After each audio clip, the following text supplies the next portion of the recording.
이번 시간에는 이제 전기기기 2022년 3회 전기기기 문제를 풀도록 하겠습니다. 21번부터 이제 문제를 풀겠고요. 그림과 같은 접속은 어떤 직류 전동기의 접속인가? 타여자 전동기죠. 우리가 직류 전동기가 이제 타여자가 있고 자여자가 있는데 어떻게 여자를 시키느냐, 그렇죠? 여자라고 하는 거는 이제 자석을 발생시키는 걸 이제 여자라고 보시면 될 것 같고요. 이렇게 전기자랑 별도로 자석을 외부 전원에 의해서 공급하는 이걸 이제 우리가 타여자라고 하는 거고, 나머지는 이제 다 자여자인 거죠. 그렇죠? 자여자에는 이렇게 직권도 있는 거고, 그렇죠? 이렇게 분권도 있는 거고, 두 개를 합친 이제 복권도 있는 거고, 이제 그렇게 보시면 돼요. 22번 직류전동기를 사용할 때 벨트를 걸고 운전하면 안 되는 이유는 갑자기 고속으로 돼서 이제 끊어지는 거죠. 전에 이제 한번 풀었었던 문제인데, 무부하가 되면은 직류전동기에 대한 속도는 K에다가 이런 이제 관계가 있는데, 이게 0이 되면, 이게 0이면 분모가 0이면 전체 값이 이제 무한대가 되니까, 그렇죠? 그렇게 되면 속도가 이제 굉장히 빨라지는 거죠. 저런 직권 같은 경우에 이제 그 무부하가 되면, 직권 같은 경우에 직권 전동기 같은 경우에 무부하가 되면 얘가 이제 0이 되는 건데, 다 직렬로 연결되어 있으니까는 계자 전류도 전기자 전류도 다 0이 되는 거죠. 그러면 자속을 발생시키는 요 계자 전류에 대한 값이 0이면 자속도 0이 되니까, 그러면 이제 그때 전체 속도가 무한대로 빨라져서 기계적으로 위험할 수 있다라고 하는 겁니다. 그래서 벨트를 걷고 운전하면 안 된다. 무부하로 운전하면 안 된다라고 하는 거였죠. 23번은 뭐 이것도 전에 나왔던 문제인데 수치만 조금 다르죠. 그러니까 이렇게 이제 똑같은 식인데 똑같은 문제인데 수치만 다르게 문제가 나오는 경우도 있으니까는 답만 외우시면 안 되고 계산하는 거, 이렇게 간단한 것들은 계산을 할 수 있도록 연습을 좀 해두시는 게 좋습니다. 그렇죠? 그랬을 때에 권수가 6000하고 200이니까는, 그렇죠? 1차가 6000, 2차가 200. 그러면 이제 30이 이렇게 되는 거죠. 이제 간단한 문제니까는 계산을 좀 이제 해주시면 좋을 것 같고요. 그림은 컬렉터 전류 그래프이다. 우리가 이제 이런 거를 우리가 트랜지스터라고 부르는 거죠. 그래서 모양이 어떻게 생겼냐면 이렇게 해가지고 이렇게 생긴 거죠. 이 부분을 이제 우리가 컬렉터라고 부르는 거고, 여기 이제 이미터라고 부르죠. 여기 이제 베이스라고 부르는 거고, 그렇죠? 그래서 베이스에 전류를 흘렸을 경우에 이제 컬렉터에서 이미터 쪽으로 이렇게 이제 신호가 이제 흐르는 거죠. 여기 이제 트랜지스터에 대한 기본적인 개념이다라고 이제 보시면 좋을 것 같고요. 그 밑에 보시면은 얘가 이제 모양이 어떻게 되어 있냐면 뭐 이런 식으로 되어 있어요, 그렇죠?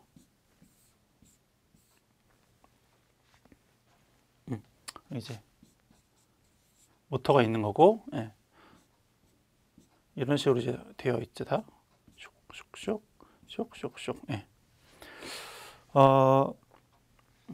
이제 직류 입력을 이제 주었을 경우에 A와 이제 B에 해당하는 신호가 이제 요 컬렉터에 대한 신호가 어떻게 흘러 들어가느냐라고 하는 건데, 그 화살표대로만 이제 흘러 들어가면 돼요. 그래서 첫 번째는 이제 이렇게 흘러 들어가는 거고, 두 번 이렇게 흘러가는 거고요. 두 번째는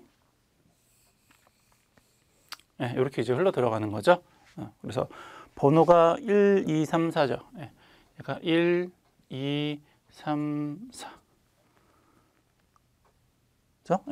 그러니까 1, 4번, 2, 3번 이제 이런 식으로 이제 신호가 흐른다라고 이제 보시면 되는 거죠. 그래서 답은 이제 4번입니다. 25번은 일정 전압 및 일정 파형에서 주파수가 상승하면 철소는 어떻게 될까요? 철소내는 이제 가장 대표적인 게 이제 히스테리시스손이 있는 거죠. 히스테리시스. 철손이라고 하는 거는 이제 우리가 보통 이제 고정손이라고 부르는 거고요. 부하와 상관없이 계속 일정한 손실을 발생을 시키는 거죠. 부하와 관계 있게 발생한 손실들을 우리가 이제 동손이라고 부르는 거고요. 그래서 철손은 이제 고정손. 그리고 그 철손 중에서 가장 대표적인 게 히스테리시스손이고, 히스테리시스손 같은 경우에는 이제 식을 이제 이렇게 쓰죠. 이거 1.6배에서 이제 2배인데 최근에는 한 2배 정도 이제 되는 거니까, 이거 식을 좀 정리를 한번 해보면, 주파수하고 자속 밀도를 곱한 값은 전압이니까는 이렇게 쓸 수 있어요.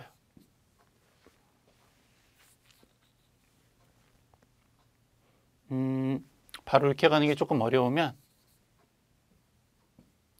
요 주파수 F에다가 B 자속 밀도의 제곱인데, 여기다가 이제 주파수를 한 번 더 이제 곱해 볼게요. 이렇게. 이제 나뉘어지면은 있으나 없으나 똑같은 거니까는, 이렇게 되면은 주파수가 2개가 있으니까는 이걸 주파수의 제곱이라고 쓸 수도 있겠죠. 근데 이 주파수에다 자속 밀도를 곱한 값, 요게 결과적으로는 기전력에 대한 값하고 서로 이제 비례하는 값이니까는 서로 식을 정리를 해보면 이제 이런 식으로 이제 정리가 될 수도 있겠다라고 하는 겁니다. 그래서 전압이 일정할 경우에, 얘가 일정하다면, 요 철선 고정선하고 주파수는 서로 이제 반비례하는 관계가 있는 거죠. 그래서 문제를 보시면 일정 전압, 일정 파형에서 일정 전압인 거죠. 일정 전압에서 주파수가 상승했어요. 얘가 상승한다. 그러면 이 고정선은, 철선은 이제 감소를 하겠다. 이제 그런 거죠. 답은 2번입니다. 이런 관계가 있겠다라고 하는 거예요. 26번. 속도가 일정하고 구조가 간단해서 이렇게 전자시계 이런 데 사용하는 전동기를 우리가 반동 전동기라고 합니다. 이제 돌극형 동기 전동기인데 이제 여자 코일이 없는 이제 간단한 구조로 되어 있죠. 답은 이제 4번. 27번에 2차 측을 개방하였을 경우에 1차 측에 흐르는 전류는 이제 무엇에 의해서 결정이 되는가? 변압기 등가 회로를 그렸을 경우에, 변압기 등가 회로를 그릴 때 이제 부하 측을 이제 개방을 해버리면, 그럼 1차 측에는 이제 어떤 회로가 나오냐면, 2차 측을 개방했으니까 1차 측 회로만 남았겠죠? 그럼 1차 측 회로를 이제 그려보면, 이제 이런 식으로 여자 어드미턴스랑 이제 컨덕턴스하고 서브스턴스가 존재를 하고, 이때 흐르는 전류가 이제 여자 전류가 되는 거죠. 이러한 1차의 변압기 1차에 대한 회로를 이제 등가로 이제 작성을 할 수가 있어요. 그래서 2차 측을 개방했을 경우에 1차 측에 흐르는 전류는 이제 무엇에 의해서 결정이 되는 거냐면, 얘에 의해서. 얘가 이제 뭐냐면 여자 어드미턴스 입니다. 여자 어드미턴스에 의해서 1차 측 전류가 결정이 된다. 이제 흐르는 게 1차 측 전류겠죠. 근데 결과적으로는 뭐 2차 측을 개방을 했으니까는 1차 측 전류하고 뭐 여자 전류하고 값은 똑같겠고, 그것은 여자 어드미턴스에 의해서 결정이 된다라고 하는 거죠. 28번 직류 복권 전동기를 분권 전동기로 쓴대요. 복권을 분권으로. 복권이라고 하는 거는 직권하고 분권이 같이 연결되어 있는 전동기인 거죠. 그래서 뭐 이렇게 이런 식으로 이제 생겼다라고 이제 보시면 돼요. 얘는 분권이고, 이제 직권인 거죠. 그래서 같이 직권과 분권을 같이 썼으니까 얘를 이제 복권이다. 중복해서 권수를 직권하고 분권을 같이 썼다라고 이제, 그래서 복권이다라고 이제 표현을 하는 거고요. 이때 문제에서는 분권으로 쓰고 싶대요. 분권. 요걸 없애고 싶은 거죠. 요걸 없애고 싶은데 드러내면 안 되죠. 끊으면 안 되잖아요. 얘는 어떻게 돼야 되냐면 연결을 해야죠. 이렇게. 단락을 시킨다. 그럼 얘를 단락을 시켰으니까는 뭐만 남아요? 분권만 남죠. 그러니까 이제 분권 전동기처럼 쓸 수가 있겠다라고 하는 거죠. 직권 계좌를 단락시킨다. 다른 문제로는, 그럼 이 문제는 분권으로 쓰고 싶다라고 했는데, 분권으로 쓰고 싶은 게 아니고 직권으로 쓰고 싶은 건 어떻게 돼요? 직권으로 쓰고 싶다. 이러한 복권 발전기를 직권으로 쓰고 싶으시면은 분권을 없애버리면 되죠. 이거를 날려버리면 돼. 개방시켜 버리면 되죠. 그러면 분권을 이제 개방시키면 요즘 다 날아가니까. 그러면 직권처럼 쓸 수 있다. 직권 전동기처럼 쓸 수 있다. 좀 그런 문제도 있으니까 참고적으로 같이 기억을 좀 해두시면 좋을 것 같아요. 넘어가시고 29번 반송보 계정 방식의 장점으로 설명한 것을 맞지 않는 것을 답은 1번이죠. 다른 방식에 비해서 장치가 복잡하죠. 반송이라고 하는 반송파를 이용하는 건데 반송파는 이제 그 파형에다가 우리 어떤 정보를 입혀서 보내는 거를 우리가 이제 반송이라고 이제 얘기를 해요. 그래서 반송파를 이용하는 것라고 이제 하는 건데 그런 이제 반송파를 이용해서 이제 고장 구간을 검출하는 것을 우리가 반송보호 계정 방식이라고 하는 거죠. 그래서 거기 정보를 싣고 막 이런 것들도 뭐 해석하고 막 이래야 되니까는 간단하진 않아요. 그래서 뭐 그렇죠. 고속도로 차단할 수 있고 이런 장점들은 있지만 장치가 좀 복잡하다 이렇게 보시면 될 것 같아요. 답은 1번이고요. 30번 변압기의 자속을 만드는 전류는 자속을 만드는 전류 자속을 만드는 전류는 아까 다시 한번 그려볼까요?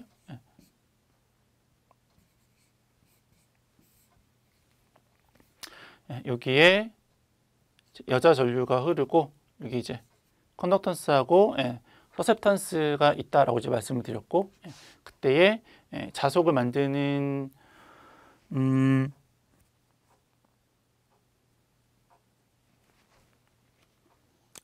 전류를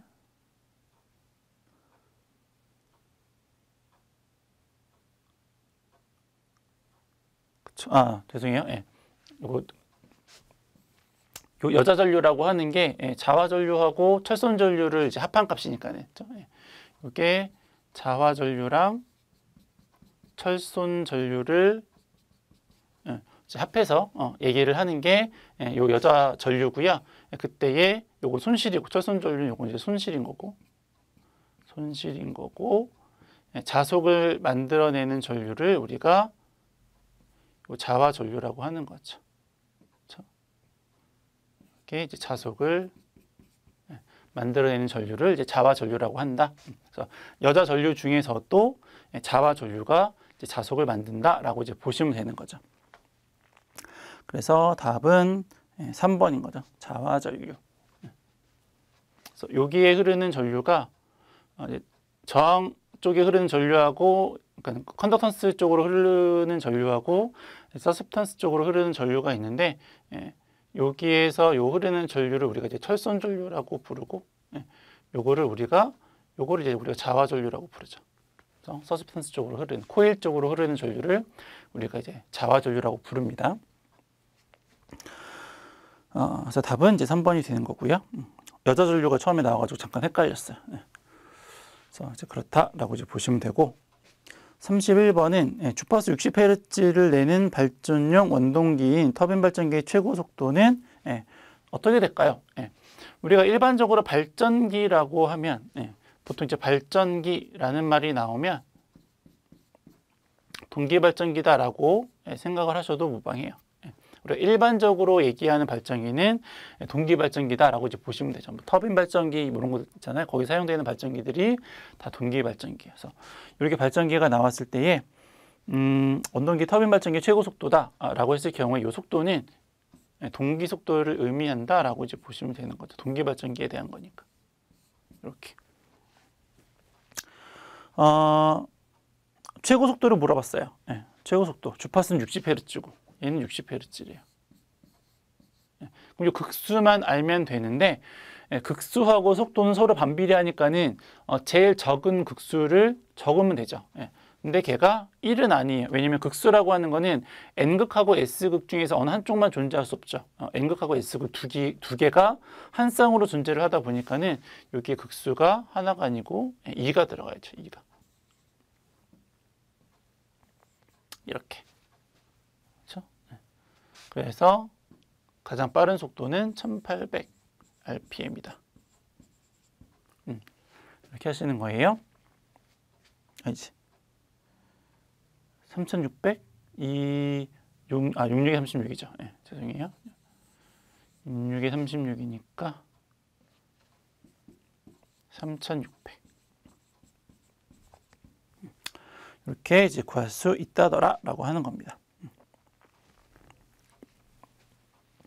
이게 최소가 됐을 때 속도가 제일 빠른데, 극은 1극은 없어요. 무조건 쌍으로.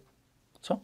2극부터 시작이 되는 거니까 2를 집어넣어야 된다라고 이제 하시는 거죠. 32번 비례추위를 이용한다.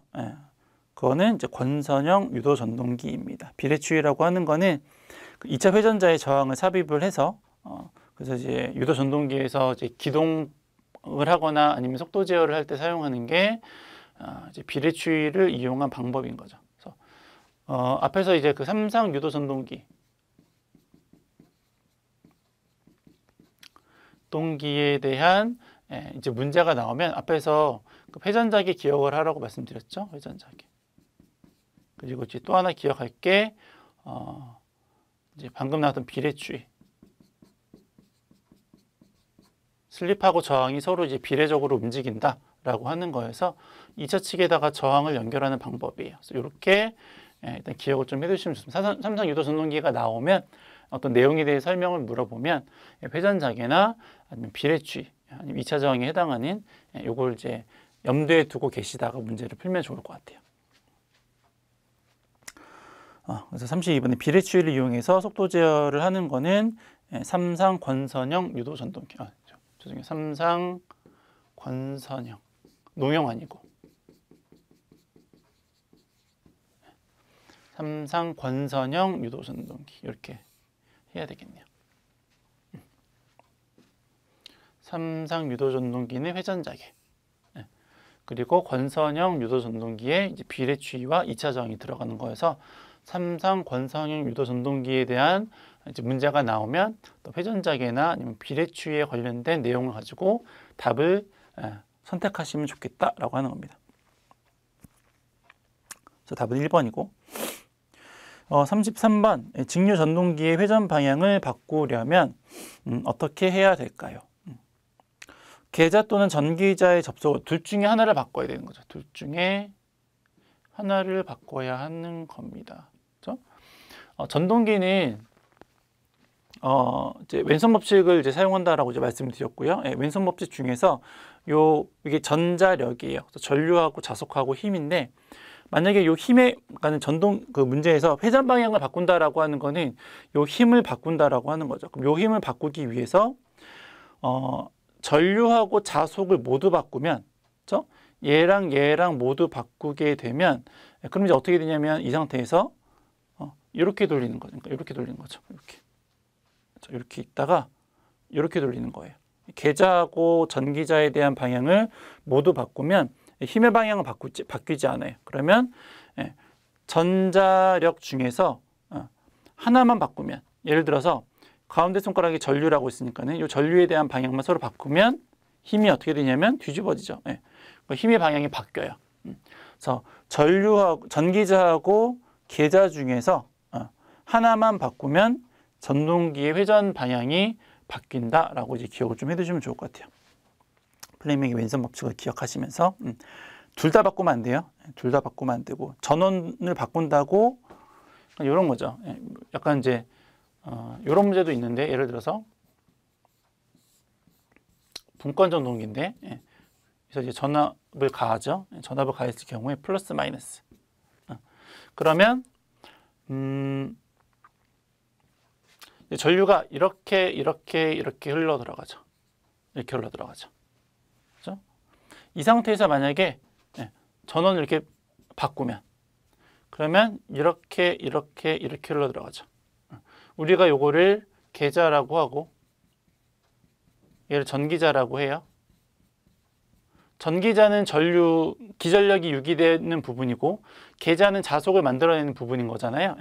그러니까 전원을 바꾼다고 해서 플러스 마이너스를 이렇게 바꾼다고 해서 이 전기자에 대한 회전 방향이 바뀌지 않아요. 왜냐면 전원을 바꾸면은 전기자에 흘러 들어가는 전기자 전류랑 계자로 흘러 들어가는 계자 전류의 방향이 모두 바뀌니까 얘가 이렇게 된다는 얘기예요. 이렇게 돼 있는 게 이렇게. 그래서 전원을 바꾼다고 해서 전동기의 회전 방향이 바뀌는 건 아니고 둘 중에 하나를 바꾸면, 그렇죠? 이런 식으로 있다가 이렇게 하나만 바꾸면 그러면 전동기의 회전 방향이 바뀐다라고 하는 거니까는 그렇게 기억을 좀 해두시면 좋을 것 같아요. 34번 요거 이제 앞에서 말씀드렸던 거죠. 단상 반파죠. 단상 반파는 0.45, 그렇죠? 0.9는 전파고 1.17은 삼상 반파고 1.35는 육상 반파라고 이제 말씀을 드렸어요.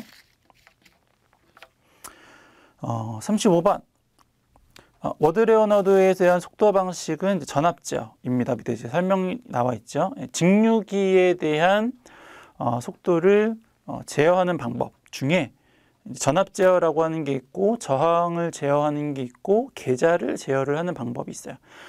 저항 제어는 이제 거의 안 씁니다. 너무 효율이 안 좋아서 이제 계자 제어나 이제 전압 제어를 쓰는데 그 중에서 그 전압 제어 방식 중에 워드 레오너드 방식이라는 게 있는 거고요. 거기에다가 이제 플라이휠이라는 걸 설치를 한 것을 이제 우리가 일근화 방식이라고 부릅니다.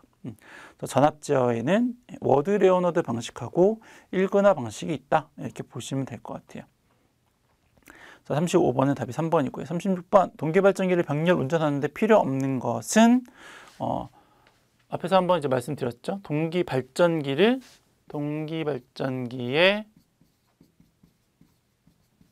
병렬 운전을 하려면 기전력의 빵 이름하고 비슷하다고 했어요. 크, 위, 주, 파, 상, 그렇죠? 크기, 위상, 주파수, 파형, 상회전이 일치해야지 병렬 운전을 할 수 있다. 그렇죠? 앞에 문제에서는 이제 주파수가 다를 경우에 이제 난조, 출력의 불균형 같은 게 좀 일어나고 난조가 발생한다. 뭐 좀 그런 내용들을 앞에서 말씀을 드렸죠. 그래서 필요 없는 것은 2번은 파형이죠. 3번 기전력의 크기, 값이라고 하는 게 크기고 위상도 같아야 된다. 그럼 필요 없는 것은 1번이죠. 조속기 동작이 민감하면은 속도를 조정하는 장치가 너무 민감하면 좋지 않아요. 근데 어쨌거나 뭐 이거는 그거랑 상관없이 병렬 운전 조건하고는 이제 상관이 없는 거니까. 답은 1번이고 37번 쉐이딩 코일형에 대한 유도 전동기의 특징. 쉐이딩 코일형은 앞에 이제 실수로 잠깐 잘못 적었던 부분이었는데 단상 유도 전동기, 그렇죠? 단상 유도 전동기 언기에서 이제 기동 토크를 발생시키기 위해서 반발 기동형, 콘덴서 기동형, 콘덴서 전동기, 분산 기동형, 쉐이딩 코일형 이런 게 있다. 그럼 위로 갈수록 기동 토크가 크다. 기억을 해두시고 거기에 이제 쉐이딩 코일형이라는 게 있는 거죠. 그래서 쉐이딩 코일형에 대한 특성은 1번이 잘못됐죠. 이제 요 쉐이딩 코일에 계속 전류가 흘러서 여기에 이제 손실이 계속 발생을 하거든요. 그래서 역률이 별로 안 좋아요. 계속 전류가 이제 이쪽에 흐르니까는 운전 중에도. 그래서 틀린 것은 답이 1번. 38번 분권 전동기 기동할 때에 대한 방법. 뭐 꼭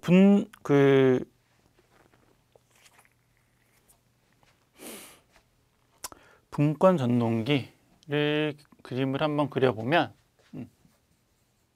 이렇게 생긴 게 이제 분권이죠. 이렇게 생긴 게 분권이고 기동기의 저항은 크게 해야죠. 기동기에 대한 저항, 기동기라고 하는 것은 기동기가 하는 역할은 뭐냐면 기동 전류를 억제하는 거예요. 기동 시에 갑자기 전류값이 많이 흐르면 기계가 이제 부담이 될 수, 무리가 될 수 있으니까는 그래서 이 기동 저항기 같은 걸 사용해서 이제 기동 전류를 이제 억제하는 게 목적이고, 그래서 기동기는 최대로 하는 게 좋겠다라고 하는 거고요. 계자 저항은 최소화하는 게 좋죠. 그렇죠? 요거는 식을 여기에다가 그러니까 요거는 이제 기본적으로 설치되어 있는 계자 저항 값이고요.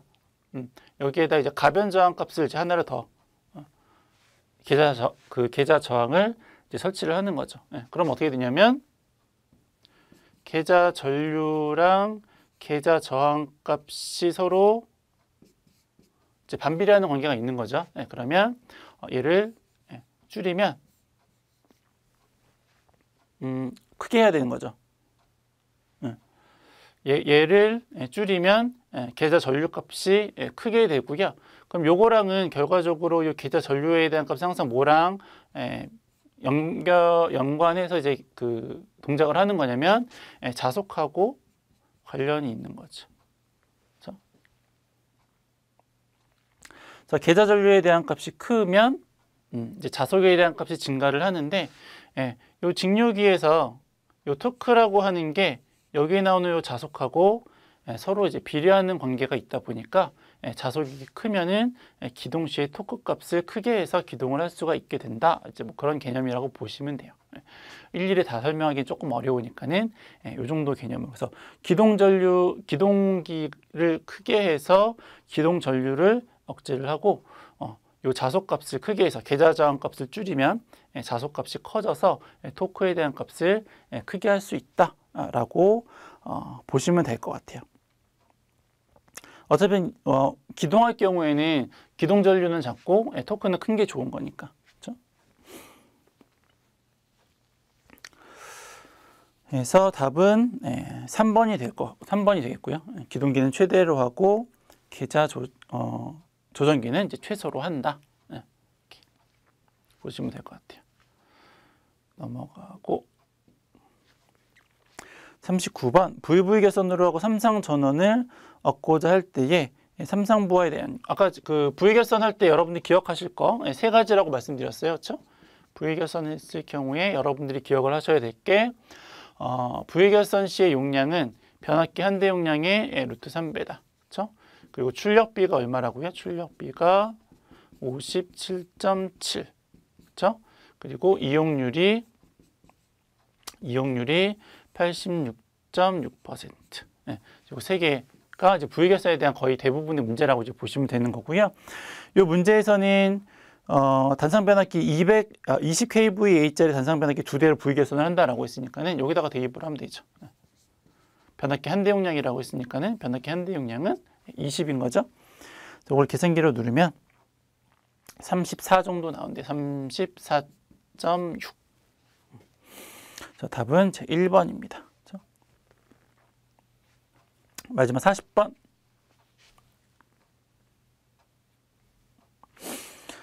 계좌 저항을 증가시켰을 경우에 회전 속도는 어떻게 될까요?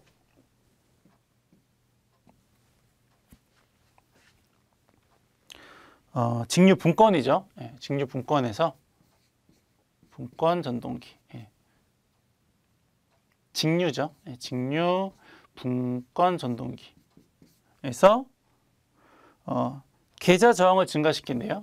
여기에서 계좌 저항을 증가시켰어요. 계좌 저항을 증가시켰다.